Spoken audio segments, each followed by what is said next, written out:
नमस्कार दोस्तों, स्वागत है आपका वनडे एग्जाम सेंटर में। दोस्तों, आज के वीडियो में हम लोग बीए सेकेंड सेमेस्टर इतिहास का जो पेपर है जिसका नाम है हिस्ट्री ऑफ मिडिवल इंडिया यानी मध्यकालीन भारत का इतिहास 1206 ईस्वी से लेकर के 1757 ईस्वी तक, इससे संबंधित एक सब्जेक्टिव मॉडल पेपर का हम लोग अध्ययन करेंगे।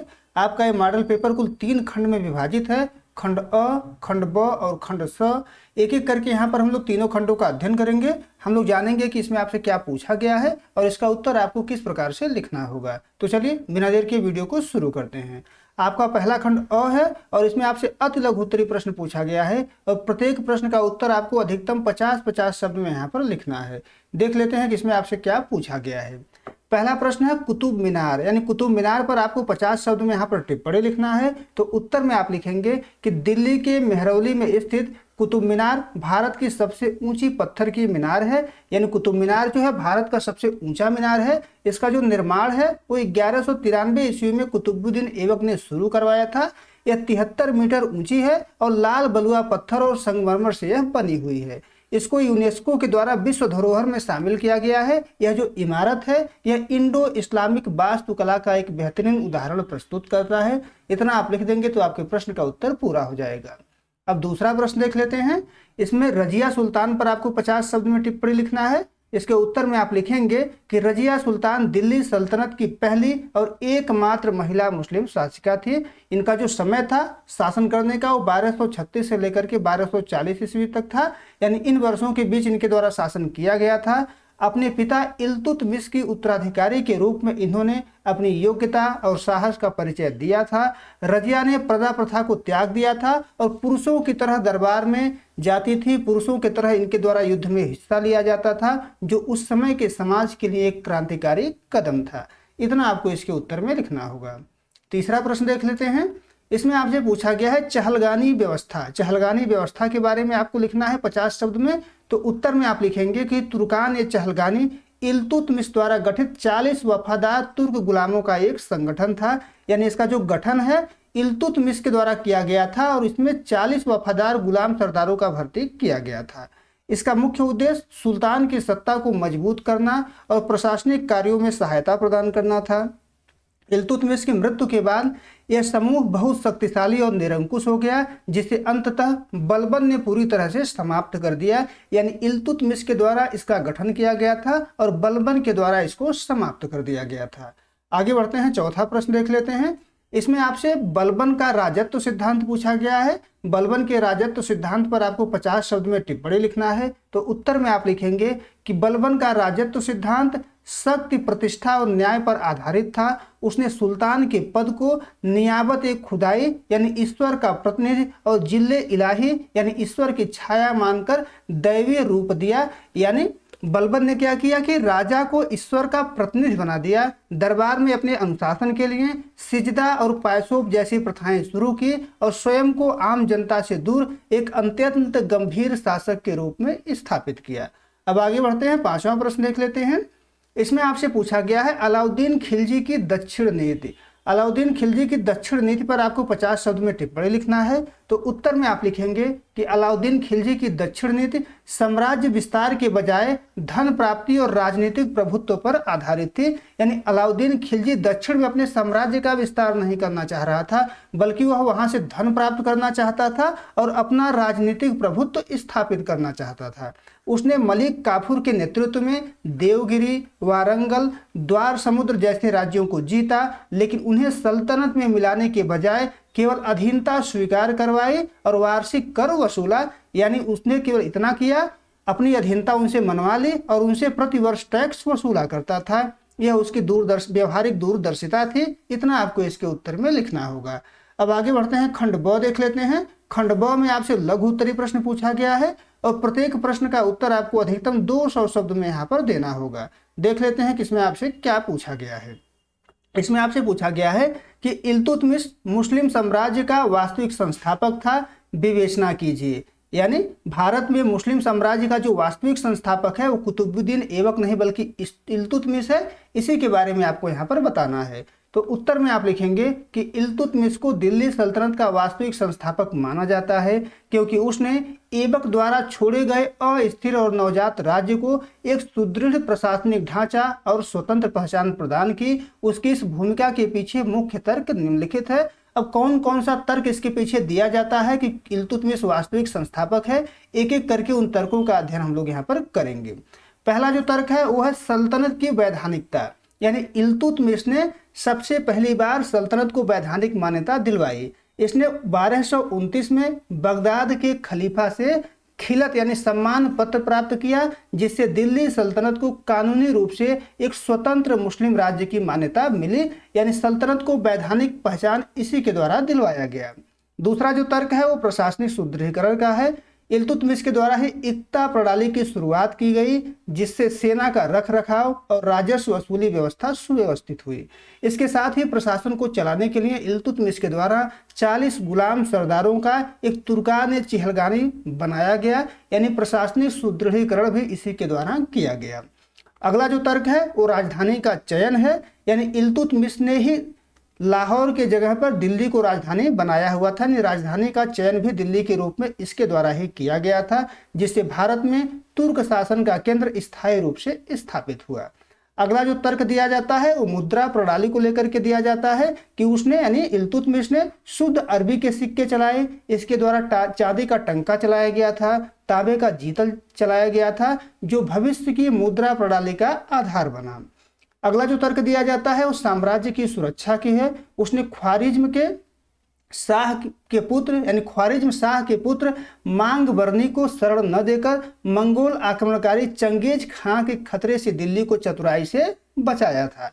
अंत में हम लोग निष्कर्ष लिखेंगे और निष्कर्ष में आप लिखेंगे कि जहां ऐबक ने सल्तनत की केवल रूपरेखा रखी थी, वहीं इल्तुतमिश ने उसे एक संप्रभु राज्य, निश्चित शासन व्यवस्था और स्थायी संस्थाएं प्रदान की। इसलिए उसे दिल्ली सल्तनत का वास्तविक संस्थापक कहना सर्वथा उचित है। इतना आप उत्तर में लिख देंगे तो आपके प्रश्न का उत्तर पूरा हो जाएगा। अब आगे बढ़ते हैं, अगला प्रश्न देख लेते हैं। इसमें आपसे पूछा गया है कि अलाउद्दीन खिलजी की आर्थिक नीति का वर्णन कीजिए। अलाउद्दीन खिलजी का आर्थिक नीति किस प्रकार से था, कौन कौन सी उसकी विशेषताएं थी, उसी के बारे में आपको यहाँ पर लिखना है। तो उत्तर में आप लिखेंगे कि अलाउद्दीन खिलजी की आर्थिक नीति, विशेषकर उसकी बाजार नियंत्रण प्रणाली, मध्यकालीन भारतीय इतिहास की सबसे साहसी और अनूठे प्रयोगों में से एक थी। इसका मुख्य उद्देश्य था विशाल स्थायी सेना का कम खर्च में रख रखाव।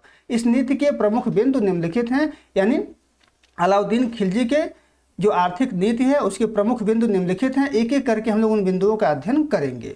पहला है मूल्य निर्धारण, यानी अलाउद्दीन खिलजी के द्वारा मूल्य निर्धारण का काम किया गया था। इसने दैनिक उपभोग की वस्तुओं जिसमें अनाज है, कपड़े हैं, दास है, मवेशी हैं, इन सब के दाम निश्चित कर दिए। व्यापारियों को मुनाफाखोरी करने या दाम बढ़ाने की अनुमति नहीं थी, यानी इसके द्वारा पहला काम किया गया, सभी वस्तुओं का मूल्य निर्धारित कर दिया गया। दूसरा बिंदु है बाजार प्रशासन। उसने 3 अलग अलग बाजार स्थापित किए, खाद्यान्नों का बाजार, कीमती वस्त्रों का बाजार, पशु और दासों का बाजार, और इस पर नियंत्रण रखने के लिए सहना ए मंडी यानी बाजार का अधीक्षक इसके द्वारा नियुक्त किया गया, और दीवान ए रियासत जैसे पदों का गठन इसके द्वारा किया गया। और तीसरा बिंदु देख लेते हैं। तीसरा बिंदु है आपूर्ति और भंडारण, यानी अकाल के समय आपूर्ति सुनिश्चित करने के लिए इसके द्वारा सरकारी गोदाम बनाए गए। किसानों को अपना अधिशेष अनाज केवल सरकारी दरों पर बेचने के लिए बाध्य किया गया। अगला जो बिंदु है वो है कठोर दंड, यानी कम तोलने या भ्रष्टाचार करने वाले व्यापारियों के लिए अत्यंत कठोर दंड दिया जाता था। शरीर से मांस काट लिया जाता था, यानी कठोर दंड का प्रावधान इसके द्वारा किया गया था। राजस्व सुधार भी एक इसका जो है आर्थिक नीति की विशेषता है। उसने भू राजस्व को बढ़ा करके उपज का 50% कर दिया, और बिचौलियों जैसे खुद थे, मुकद्दम थे, इनका जो विशेषाधिकार था उसको समाप्त कर दिया। अंत में हम लोग निष्कर्ष लिखेंगे, और निष्कर्ष में आपको लिखना होगा कि अलाउद्दीन खिलजी की आर्थिक नीति ने मुद्रास्फीति को नियंत्रित किया और उसे मंगोलों के विरुद्ध एक शक्तिशाली सेना तैयार करने में मदद की। हालांकि यह नीति राज्य की शक्ति पर टिकी थी, इसलिए उसकी मृत्यु के साथ ही यह समाप्त हो गई। इतना आप लिख देंगे तो आपके प्रश्न का उत्तर पूरा हो जाएगा। अब आगे बढ़ते हैं, चौथा प्रश्न देख लेते हैं। इसमें आपसे पूछा गया है कि फिरोज तुगलक के कार्यों का मूल्यांकन कीजिए। फिरोज तुगलक के द्वारा कौन कौन से कार्य किए गए थे, उन कार्यों के बारे में आपको यहाँ पर लिखना होगा। तो उत्तर में आप लिखेंगे कि फिरोज शाह तुगलक का शासनकाल 1351 से 1388 तक था। सैन्य विजयों के बजाय जन कल्याणकारी और प्रशासनिक सुधारों के लिए इसको जाना जाता है। उसे सल्तनत युग का अकबर कहा जाता है, यानी फिरोज शाह तुगलक को सल्तनत युग का अकबर भी कहा जाता है। उसके कार्यों का मूल्यांकन निम्नलिखित बिंदुओं में किया जा सकता है। अब एक एक बिंदु में हम लोग इसके द्वारा किए गए कार्यों का यहाँ पर मूल्यांकन करेंगे।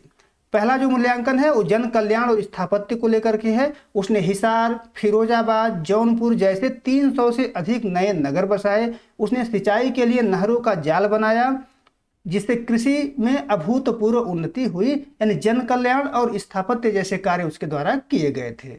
दूसरा कार्य है उसका आर्थिक सुधार। उसने इस्लाम के विरुद्ध माने जाने वाले 24 कष्टदायक करों को समाप्त कर दिया और इसके जगह पर केवल 4 कर रखा, खराज, खुस्म, जजिया और जकात। इन 24 करों को समाप्त करके इसके द्वारा केवल 4 कर लगाए गए। उसने फलों के लगभग 1200 बागान लगवाए थे, जिससे राज्य की आय में वृद्धि हुई। यानी आर्थिक सुधार भी इसके द्वारा किया गया था। इसके अलावा परोपकारी संस्थानों की भी स्थापना इसके द्वारा की गई थी। गरीबों और विधवाओं की सहायता के लिए दीवाने खैरात और मुफ्त में इलाज के लिए उसने दारुल सफा यानी अस्पताल की स्थापना की थी। बेरोजगारों के लिए उसने रोजगार दफ्तर भी खुलवाया था। यानी परोपकारी संस्थानों की भी स्थापना इसके द्वारा की गई थी। अगला जो कार्य है उस दास प्रथा को लेकर के है। उसे दासों का बहुत शौक था और उसके पास लगभग 1,80,000 दास थे, जिनकी देखभाल के लिए उसने दीवान बंदगी नामक विभाग की स्थापना की थी। अब नकारात्मक पक्ष इसका देख लेते हैं। जो नकारात्मक पक्ष है इसके कार्यों की, उसकी कट्टर धार्मिक नीति, ब्राह्मणों पर जजिया लगाना, सेना में वंशानुगत प्रथा जो है, जैसे बाप के बाद बेटे को सेना में अधिकारी बना देना या सिपाही बना देना, इसने अंततः सल्तनत को कमजोर किया। अंत में हम लोग निष्कर्ष लिखेंगे और निष्कर्ष में आपको लिखना होगा कि फिरोज तुगलक ने एक कल्याणकारी राज्य की नींव रखने की कोशिश की, जिससे प्रजा सुखी हुई, किंतु उसकी सैन्य कमजोरी और प्रशासनिक शिथिलता ने दिल्ली सल्तनत के मार्ग भी प्रशस्त कर दिया। इतना आप लिख देंगे तो आपके प्रश्न का उत्तर पूरा हो जाएगा। अब अगला खंड है खंड स। इसमें आपसे दीर्घ उत्तरीय प्रश्न पूछा गया है। प्रत्येक प्रश्नों का उत्तर आपको यहाँ पर अधिकतम 500 शब्द में देना होगा। देख लेते हैं कि इसमें आपसे क्या पूछा गया है। 5वां प्रश्न है इसमें, शेर शाह के शासन प्रबंध का एक विवरण दीजिए। यानी शेर शाह के शासन प्रबंध में कौन कौन सी विशेषताएं थी, उसी के बारे में आपको यहाँ पर लिखना होगा। उत्तर में आप लिखेंगे कि शेर शाह सूरी का शासनकाल मात्र 5 वर्ष का था, लेकिन उसने इस अल्प समय में ऐसी सुदृढ़ प्रशासनिक व्यवस्था स्थापित की जो बाद में मुगल सम्राट अकबर और यहाँ तक कि ब्रिटिश शासन के लिए भी आधार बनी। उसकी शासन व्यवस्था का मुख्य उद्देश्य जनता का कल्याण और राजकीय नियंत्रण को मजबूत करना था। शेर शाह के शासन प्रबंधन की प्रमुख विशेषताएं निम्नलिखित हैं। एक एक करके हम लोग यहाँ पर उस विशेषता का अध्ययन करेंगे। पहली विशेषता है केंद्रीय और प्रांतीय प्रशासन। शेर शाह जो है एक निरंकुश लेकिन परोपकारी शासक था। प्रशासन की सुविधा के लिए उसने अपने साम्राज्य को 47 सरकारों में बांटा हुआ था। सरकारों का आशय यहाँ जिला से है, 47 जिला में उसने बांटा हुआ था। प्रत्येक सरकार को फिर परगना में उसने बांटा हुआ था और अधिकारी भी नियुक्त किया हुआ था। परगना के अधिकारी होते थे सिकदार, जो सैन्य अधिकारी होते थे, और मुंसिफ, जो दीवानी अधिकारी कहलाते थे। सरकारों के भी अधिकारी उसके द्वारा नियुक्त किए गए थे। सरकार में जो अधिकारी थे वो सिकदार सिकदारान थे और मुंसिफ मुंसिफान थे। यानी उसने अपने साम्राज्य को सरकारों में और परगनों में बांटा हुआ था और उसके संचालन के लिए उसने दीवानी अधिकारी और सैन्य अधिकारी भी नियुक्त किया हुआ था। दूसरी विशेषता है भू राजस्व सुधार। रैयतवाड़ी व्यवस्था इसके द्वारा लागू किया गया था। शेर शाह की ख्याति का सबसे बड़ा आधार उसके भूमि सुधार है। उसने भूमि की सबसे पहले माप करवाई थी और उपज के आधार पर लगान निर्धारित किया था। किसान और सरकार के बीच सीधा संबंध इसके द्वारा स्थापित किया गया, जिसे पट्टा और कबूलियत के नाम से जाना जाता है। आमतौर पर उपज का 1/3 भाग कर के रूप में लिया जाता था। अगली जो विशेषता है वो मुद्रा और संचार व्यवस्था को लेकर के है। पहले मुद्रा को देख लेते हैं। उसने पुराने सिक्कों के स्थान पर शुद्ध सोने के सिक्के चलाए। चांदी और तांबे के सिक्के भी इसके द्वारा चलाए गए। उसका चांदी का रुपया जो होता था 178 ग्रेन का होता था। इतना मानक था कि वह 1835 तक प्रचलन में रहा। यानी इसके द्वारा जो सिक्के चलाए गए थे चांदी के, वह 1835 तक प्रचलन में थे। सड़कों को देख लेते हैं। उसने व्यापार और सेना की गतिशीलता के लिए 4 बड़ी सड़कों का निर्माण करवाया। इसमें जो सबसे प्रसिद्ध सड़क है उसको सड़क ए आजम कहा जाता था, जिसको आज ग्रैंड ट्रंक रोड के नाम से जाना जाता है, जो सोनारगांव बंगाल से लेकर के पेशावर तक जाती थी। इसके द्वारा सराय बनवाए गए थे। सड़कों के किनारे यात्रियों के विश्राम के लिए लगभग 1700 सरायों का निर्माण इसके द्वारा करवाया गया था, जो डाक चौकी का भी काम किया करती थी। अगली जो विशेषता है इसके शासन प्रबंधन की, उस सैन्य और न्याय व्यवस्था को लेकर के है। सबसे पहले हम लोग सेना देख लेते हैं। उसने अलाउद्दीन खिलजी की तरह दाग यानी घोड़े को दागने की प्रथा और हुलिया यानी सैनिकों की विवरण की प्रथा को पुनर्जीवित किया, ताकि भ्रष्टाचार रुक पाए और भ्रष्टाचार न हो। न्याय के बारे में देख लेते हैं। शेरशाह न्याय के मामले में बहुत सख्त था। उसने स्थानीय उत्तरदायित्व का सिद्धांत लागू किया, जिसके तहत चोरी या अपराध होने पर उस क्षेत्र के अधिकारी, जिसको मुकद्दम कहा जाता था, को अपराधी पकड़ने या हर्जाना भरने की जिम्मेदारी दी गई। अंत में हम लोग निष्कर्ष लिखेंगे, और निष्कर्ष में आपको लिखना होगा कि शेरशाह सूरी की प्रशासनिक प्रतिभा का प्रमाण यह है कि उसने अव्यवस्था के स्थान पर व्यवस्था और निर्धनता के स्थान पर समृद्धि को स्थापित किया। इतिहासकार कीन के अनुसार कोई भी सरकार, यहाँ तक कि ब्रिटिश सरकार ने भी इतनी बुद्धिमत्ता का परिचय नहीं दिया जितना कि इस पठान शासक ने दिया। इतना आप लिख देंगे तो आपके प्रश्न का उत्तर पूरा हो जाएगा। अब आगे बढ़ते हैं, छठा प्रश्न देख लेते हैं। इसमें आपसे पूछा गया है कि औरंगजेब की दक्षिण नीति की विवेचना कीजिए, यानी औरंगजेब ने दक्षिण भारत के प्रति कौन सी नीति अपनाई थी, उसी नीति के बारे में आपको यहाँ पर लिखना है। तो उत्तर में आप लिखेंगे कि औरंगजेब की दक्षिण नीति, जिसको दक्कन की नीति कहा जाता है, उसके शासनकाल का सबसे विवादित और महत्वपूर्ण अध्याय माना जाता है। उसने अपने शासन के अंतिम 25 वर्ष दक्षिण भारत में बिताए। उसकी यह नीति राजनीतिक विस्तारवाद के साथ साथ धार्मिक और रणनीतिक कारणों से प्रेरित थी। औरंगजेब की दक्षिण नीति को मुख्य रूप से 3 चरणों में समझा जा सकता है। एक एक करके उसको हम लोग समझने का प्रयास यहाँ पर करेंगे। पहला जो चरण है वो सिया राज्यों का अंत है, जैसे बीजापुर हो गया, गोलकुंडा हो गया, ये सभी सिया राज्य थे। क्योंकि औरंगजेब जो था वो कट्टर सुन्नी था, और दक्षिण में जो सिया राज्य थे बीजापुर और गोलकुंडा, उनको अपना शत्रु मानता था, और ये जो राज्य थे वो गुप्त रूप से मराठों की सहायता भी करते थे। तो सबसे पहले इसका अंत उसके द्वारा किया गया। 1686 में बीजापुर की विजय उसने की। वहां का शासक सिकंदर आदिल शाह था, इसको उसके द्वारा पराजित किया गया और मुगल साम्राज्य में उसको मिला लिया गया। फिर 1687 में गोलकुंडा का विजय उसके द्वारा किया गया, और यहाँ का जो शासक था अबुल हसन कुतुब शाह, इसको जो है बंदी बना लिया गया और गोलकुंडा को मुगल साम्राज्य में मिला लिया गया। जो दूसरा चरण होता है इसके दक्षिण की नीति का, वो मराठों के साथ संघर्ष से शुरुआत होती है। दक्षिण नीति का सबसे कठिन हिस्सा मराठों का दमन करना था। 1689 में औरंगजेब ने शिवाजी के जो पुत्र संभाजी थे उनको बंदी बना करके उनकी हत्या कर दी। उसको लगा कि इससे मराठा शक्ति समाप्त हो जाएगी, लेकिन परिणाम इसके विपरीत हुआ।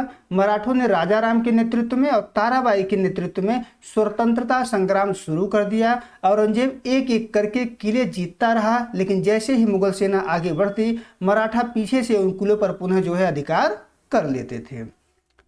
तीसरा जो चरण है, इस नीति के परिणाम को देखेंगे, उसकी असफलता को इसमें देखेंगे। औरंगजेब की दक्षिण नीति मुगल साम्राज्य के लिए नासूर सिद्ध हुई। इसके घातक परिणाम निकले। आर्थिक रूप से जो उसका राज्य था पतन हो गया उसका। निरंतर युद्धों से मुगल खजाना खाली कर दिया। कृषि और व्यापार पूरी तरीके से ठप हो गया। प्रशासनिक शिथिलता भी आई। सम्राट की दक्षिण में उपस्थिति के कारण उत्तर भारत में प्रशासन ढीला पड़ गया और तमाम तरह के विद्रोह यहाँ पर देखने को मिले। सिखों ने विद्रोह कर दिया, जाटों ने विद्रोह कर दिया, सतनामियों ने विद्रोह कर दिया, यानी प्रशासनिक शिथिलता भी दिखाई देती है। दूरी की भी समस्या आती है। दिल्ली से दक्षिण पर नियंत्रण रखना असंभव था। बीजापुर और गोलकुंडा के पतन ने मुगलों और मराठों के बीच बफर स्टेट को खत्म कर दिया, जिससे मुगल सीधे मराठों के निशाने पर आ गए। अंत में हम लोग निष्कर्ष लिखेंगे, और निष्कर्ष में आपको लिखना होगा कि औरंगजेब की दक्षिण नीति अत्यधिक महत्वाकांक्षी थी और अव्यवहारिक थी। उसने उन सिया राज्यों को नष्ट कर दिया जो मराठों को रोक सकते थे, और अंततः एक ऐसे अंतहीन युद्ध में फंस गया जिसने साम्राज्य की नींव हिला दी। इतना आप लिख देंगे तो आपके प्रश्न का उत्तर पूरा हो जाएगा। उम्मीद है दोस्तों आपको ये वीडियो पसंद आया होगा। अगर वीडियो अच्छी लगी तो हमारे चैनल को सब्सक्राइब कर लीजिए, वीडियो को लाइक और शेयर कर दीजिए। बहुत बहुत धन्यवाद।